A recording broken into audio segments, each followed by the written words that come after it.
বাইকের কাগজ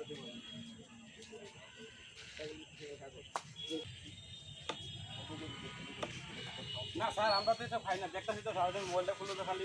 কাল পরশু দিন স্যার আমরা চুরিছি আমরা গেছেন না স্যার আমরা দেখেছিলাম আমি স্যার আমরা নাই বলতে শুনে দিতে ভাবছেন না ওখানে যে চুরিছে না ভাই এখানে ওই তো কোটা তারা মনে আইছে কিছু আসছিল স্যার তারা আইছে চেক করছে তাই না দৌড় মারছে ধরছে আর কি কোথায় না কোনখানে এটা কোন জায়গায় তানজুই মাঠ পুলিশ আইছে তো না কারোর ধরছে ধরছেনি দৌড় তো দিয়েছে দেখলাম ধরছেনি কোথায় না তো